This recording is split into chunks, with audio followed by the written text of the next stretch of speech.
I don't think I've ever seen a hype for some show like I have for Squid Game. Squid Game has been Netflix's most popular show, I think, of all time. I think it's beating out like Stranger Things. I'm not necessarily sure if that's exactly correct, but I just know it's had some of the highest viewership, highest first few weeks of viewers in such a long time for any Netflix show, and it's really gotten me thinking, is this show overhyped? I know this show came out in like September, October, something like that, but you know what they say, better late than never. So I finally watched it, and I can definitively say that I don't think that this show was overhyped. I definitely think it lived up to all my expectations. It's a really good show. It's definitely not perfect, but I still think overall it's a really great show, and it deserved all the hype that it got. Personally, I'm not necessarily sure how or why this was the single Netflix show that decided to just blow up all of a sudden, and why it was so immensely popular.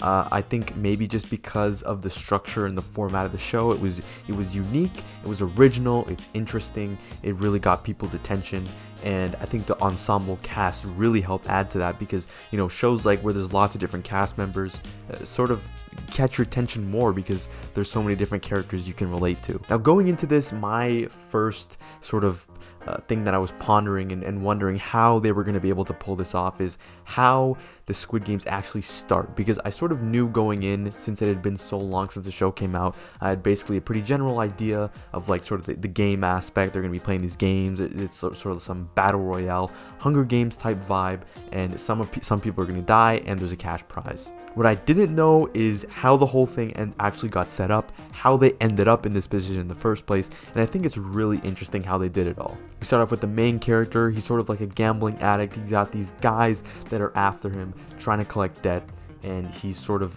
he keeps betting on horse races, he's betting on all this stuff. He just doesn't have the money, and then they start beating him up and all this stuff, and he's trying to provide for his family. He's got a daughter. Obviously things didn't go well with his relationship, but he's just an average sort of guy, and you see him in this absolutely insane situation where these guys are going to come after him and try to kill him.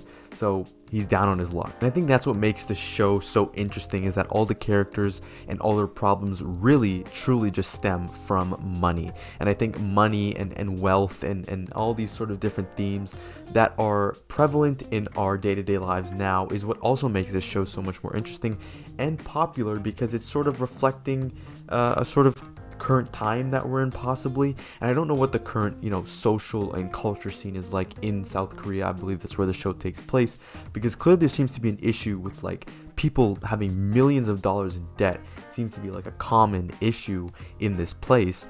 It's a really big issue, but especially when you're dealing with like crime stuff, and you got people coming after you. The main character, Ji-hun, is just an average guy, but then you have all these other side characters who come into the mix as well for their own personal reasons, also stemming from money. Of course, you've got the main character, Ji-hun, then you've got Sang-woo, his childhood friend, who's obviously been through some troubles in millions, so much debt. Like when they're talking in the show about the numbers of debt that they're in, it is insane amounts of money. And like his mom's getting interrogated by the police and all this crap. He is down bad, honestly. Then you've got this gangster sort of guy who's in with these mob people and whatever. You got the girl who's trying to get her son out of the foster care because something happened with her mom, or I don't remember exactly what it was, but I think she was trapped in China or North Korea or somewhere. She was trapped somewhere, was trying to get home. You got Ali, obviously just trying to provide some money for his family. You got all these characters coming in for their own specific reason, and you have the guy recruiting them all. And I thought the way that they introduced the games and how they got them all there was pretty interesting. It left enough mystery and sort of like intrigue for me to it really grabs your attention. It keeps the mystery building for a long time, which I appreciated. Didn't explain it all right away, so you're sort of just as lost as these characters are. And I think the first episode is fantastic because it sort of introduces you to our main character, who at first in a show like this, because you sort of know going in like, hey, there's a very good chance that anyone can die at any moment. Like, it's that kind of show, right? So you don't really know, is there going to be a main character, or are we just going to be following the group, and sort of one by one they'll sort of start falling. But you slowly start to realize he is going to be your main, he's your main guy. So of course you start off with the iconic red light green light game, which was insane. Just the way they executed it and pulled it off, just sort of the slow build up. It doesn't happen until right around near the end of the first episode, and I think the way that they ramped up the tension, they just kept it building and building. You're wondering what's gonna happen. Obviously, since it's been out so long, you sort of already know what's happening, but just watching it unfold was amazing. The way they just unraveled the suspense and the tension and the chaos that just ensues as soon as that robot turns around, and shit just goes insane. And from that point forward, the show is just essentially a non-stop thrill ride from start to finish. So many crazy games. I love the way that they structured the whole thing. Sort of every episode having like their own theme, the character moments going in, and then you got the games, and the games were all fantastic. I really like the one where they have to cut the shape out of the thing, and I really like the tug of war. The tug of war one had one of the craziest cliffhangers. Like you cannot tell me you were stressed out when that man was telling them to run forward, and then they just end the episode right there. Like that was absolutely brutal. Of course, you got the Glass Stepping Stones game, which was also really cool. A little bit far-fetched in how they were able to set that up. Even like I don't even know how they managed to even put that whole set together, but that's besides the point. But by far the best game and the best episode in this entire series was the Marbles game, and I think that was the peak of this series. I don't think that the last few episodes lived up or could possibly even match the intensity, the emotion, or just the overall experience you had watching that episode. Because this was episode 6. You've been watching these characters learn and bond and grow together and sort of be in this intense, life-changing experience and together. So when they're finally paired up with the ones that they trusted most,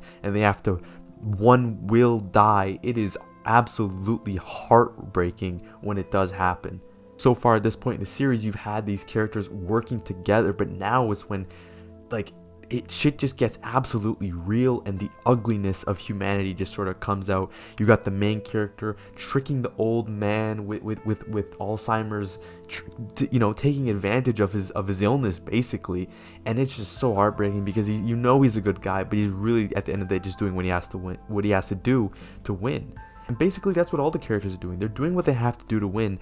And Sang-woo, he a lot of times throughout the series, he did what he had to do to win, especially in this episode.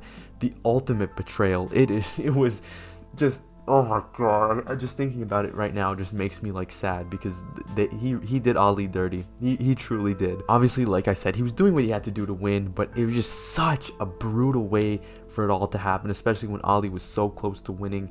And just the way it all unfolded, he was so ready to team up with his friend and think they were gonna get a way out of this, but he just totally betrayed him. And then obviously you got the two girls teaming up, and one of them just says, hey, you know what, let's just wait till the very end. Let's just talk for the rest of this, and we'll end the game in one throw. And they talk about their life story, and she tells her, I got nothing to go back to. Oh my gosh, that part was intense. It was insane. It was so emotional, and just like that actor was fantastic. In the final moment when she calls her back, just like, I'm so glad I got to play with you. Like, fuck me, bro, that was some intense emotional shit right there. Heartbreaking, devastating, emotional, intense. That episode had everything, and I truly think that was where the series peaked, because I don't think that the next few episodes really lived up to the emotional impact that it had. I do think the final episode and the final Squid Game fight scene between the two main characters basically was well done. I just don't think it was as good as the Marbles episode. I think episode like 8, there was one episode in there that was only like 30 minutes long. It was like really cut short, and I feel like they rushed through it a little bit, because I'm not sure why they decided to do that. It didn't ruin it overall, but I just think after that Marbles episode, things weren't as smooth sailing from there. Obviously, you've got the Stepping Stones episode. Basically, all the rest of the cast getting wiped out in that game. The crazy chick taking down the thug guy, in the suicide, just taking him down with him. That was pretty crazy. And then you're left with just the main three. And the next episode that comes through with Sang-woo killing the girl, that's when shit just gets insane. And then you're like, damn, some crazy shit's about to go down in this finale. In the finale episode, I still don't know how I feel about it. I didn't love it. Like, I wasn't like, oh, this is insane, this is crazy. You know, when you see the old guy at the end, it's kind of more of a what and like how and why sort of thing. It's not necessarily like a, oh my gosh, like this makes, like it's not a twist that like sort of blows your mind and like makes everything sort of connect in a different way. It's sort of more like a, that's kind of weird. Like, what? Like, why? And then they sort of try to explain his whole reasoning, like, oh, but even his reasoning just didn't really feel justified, and it sort of makes you not like his character anymore. When his whole reason was basically, hey, yeah, us rich people, we get a little bored, so we had to have some fun. It was kind of like, what? Like, it wasn't for no lesson. It wasn't for this. All the things that you thought it was really for. It was really just rich people doing rich people shit at the end of the day. And although I can respect the twist, I do think they threw it in there for the sake of having a twist, because I don't feel like the story would have suffered had they not had that twist and just kept the old man as a regular character, just a regular player. And then obviously you have the whole ending of the main character going to him, living his life, not really spending any of his money. Then he goes and meets the girl's brother, and you got all this stuff going on. But then the final scene of him sort of just calling up the place and being like, he gives that look in the camera when he walks back, like why do you do this? And then he walks back, and this is the setup for season 2. And honestly, I don't know. I don't know. Listen, I see a lot of people online saying, no, why would you do a season 2? Like, you're gonna ruin it. It's whatever. I don't think inherently making more seasons of a good show is a bad thing. Just because, yes, like at the end of the day, this is still original idea, and if it's the creator's vision who wants to continue making it, you don't have to watch it. Like, he can keep making it, right?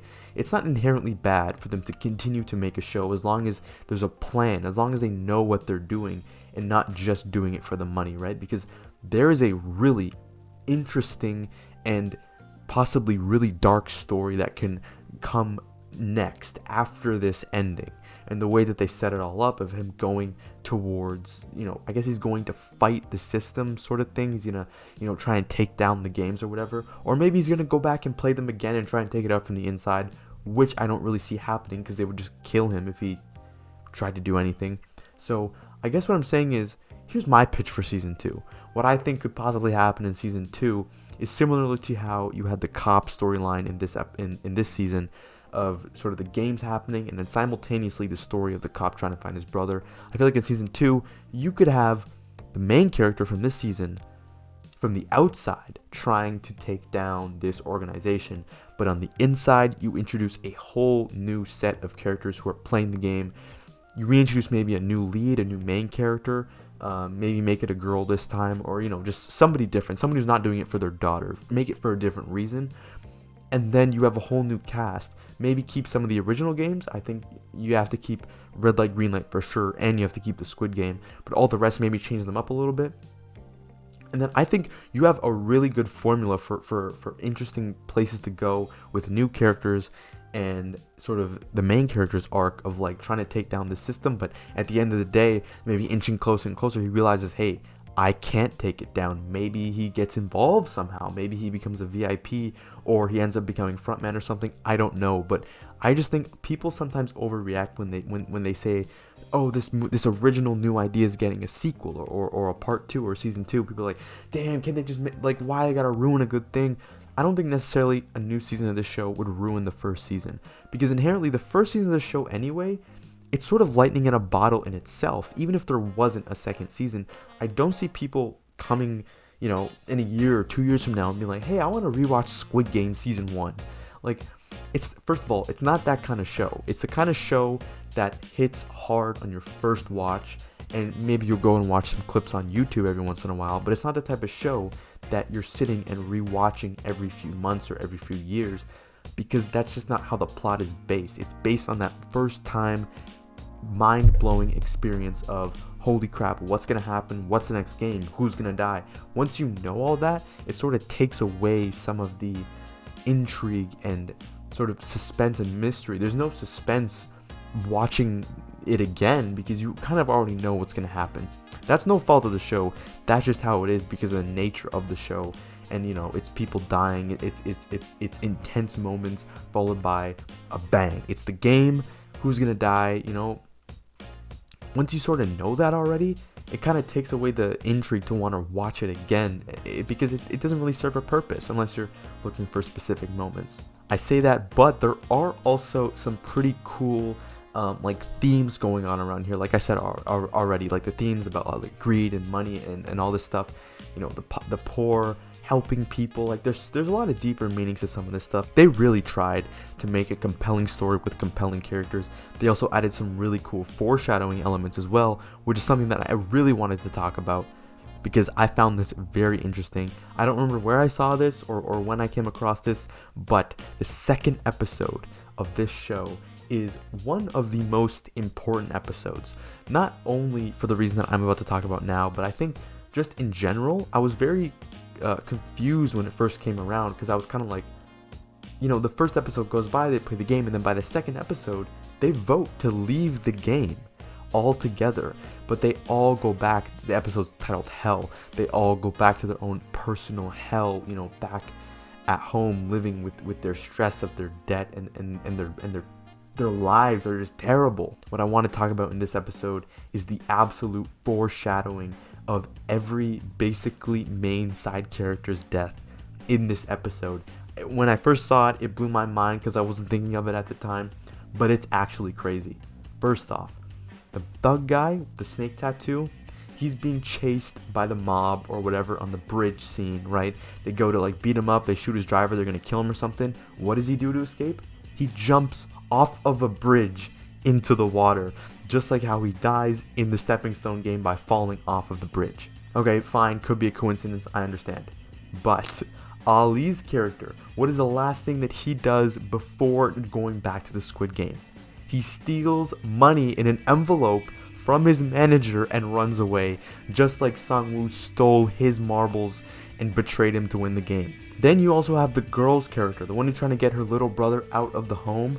When she goes and meets with the bank teller or the manager or somebody, she takes a knife and like puts it against his neck. Like just like happened to her from Sang-woo. Like, it's crazy how the way they foreshadowed all this. And last but not least, you got Sang-woo himself. You have that shot in the second episode of him in the bathtub. Basically was gonna kill himself in there, just like he does in the final episode of the show, killing himself in the neck, just like he was gonna kill himself in the bathtub, basically. And I just thought it blew my mind when I saw that, because like the episode title was perfect. It's honestly probably a really underrated episode, because there's absolutely no game in that episode. You go from the first episode, all this build up, then you play red light, green light, it's crazy. Then by the second episode, they all leave. You're like, what the we're not playing the Squid Game no more. No, but it's about all the characters and their motivations, their reasoning for going back. It's so good. And then you have the foreshadowing within this episode of how every single character will end up dying. It honestly blew my mind, and I have to respect the writers so much, because there's no way that wasn't intentional, because everything lined up perfectly in that episode for all those characters living in their own personal hell. And I thought that episode was fantastic and really set the bar even higher for the next few games, because now it's not only they went, they saw what the consequences were, they left and came back, which just adds so much more to it. Thing I'm also glad that they didn't do is have multiple winners, because throughout the season they're talking about, oh yeah, me and you can win together, or they're talking about as if that was even possible. And I don't know if they were doing that out of being naive, or just maybe they genuinely thought two of them could win. But my thinking is, do they not know that only one person will win? And I kept thinking to myself, well, what if they somehow bend the rules, or what if this happens? I'm glad they actually went with one winner, and I'm glad they didn't end it because I thought for sure maybe they would have gotten to the final game, and then the main character realizes, why am I doing this, or something, and then he gives up and no one wins. I'm glad they didn't go that route. They almost did, but then Sang-woo just sort of offed himself and made sure that at least somebody won the game. And Sang-woo, honestly, I don't really know people's opinions on him much, but I could probably see people hating on him the first time around. But I think if you really just he's the most grounded, realistic, do what you have to do to win character, which I can totally respect and understand. It's just unfortunate that he had to betray, Ali and then go after the girl like that. But regardless, he did what he had to do to win. And it's harder when you got the main guy who's more of a peacemaker. He doesn't want any violence. He doesn't want to do anything mean. He doesn't want to kill nobody. But his character progressively gets worse and worse as the show goes on. Truthfully, what makes this show is the characters. I think without this set of characters, this show would not work as well. The actors are fantastic. They all pull off their emotional moments really well. I think all of them have some really deep emotional moments, and they all just came to play. When they're playing the games, they all act their asses off. Like when they were playing that tug of war game, they were going in. Like if you just rewatch that scene and just focus on the acting alone, like they really looked like they were fighting for their lives up there. And I can respect that so much because it just adds so much realism, intensity, and whatnot to the show. And I just think all the actors really gave their A game, and it really elevated the show to another level. The set design also was fantastic. I don't know how they made that set, that sort of colorful, shape looking thing that with all the stairs that they're always climbing up. And all the sets for the games were fantastic. The set design, amazing. Like the giant playground, the giant robot, most of it looked 100% practical. I don't know how much of it was CGI, but it looked fantastic for the most part. You got those like soldier guys with the outfits, the costume design, everything just had this aesthetic to it, and everything sort of flowed together. The soundtrack was sort of weird, had these weird offbeat sounds, these whistles, these drums, and all this stuff. I think maybe a good reason the show being so popular is just its intensity, it's fun, it's dark, it has moments of comedy. It's got something for it, like it's got something that everyone can enjoy. And I think the one genre that a lot of people can really enjoy is like thriller mixed with like some comedy, some drama. Like it really has everything. Like at its core, it's a drama, but it's got elements of action, violence, comedy. Like it's got a little bit of everything. And regardless of how you feel of the ending, all the games were thrilling, they were intense, they were fun, and it was interesting going into the minds of all of these different characters, seeing how far they would go to win.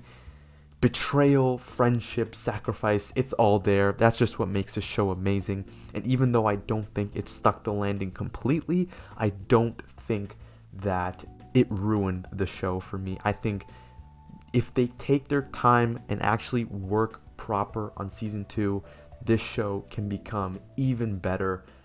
That's truthfully what I believe. They have all the pieces in place to make a even better season 2 with this main character here. I know the original cast is dead and a lot of people are already so attached to them already, but introducing a brand new cast them well, try not to make a repeat, like make it different. Don't have like an old guy again and like a girl. Whole new cast, whole new players in the Squid Game, and then the secondary story is him trying to take it down from the outside.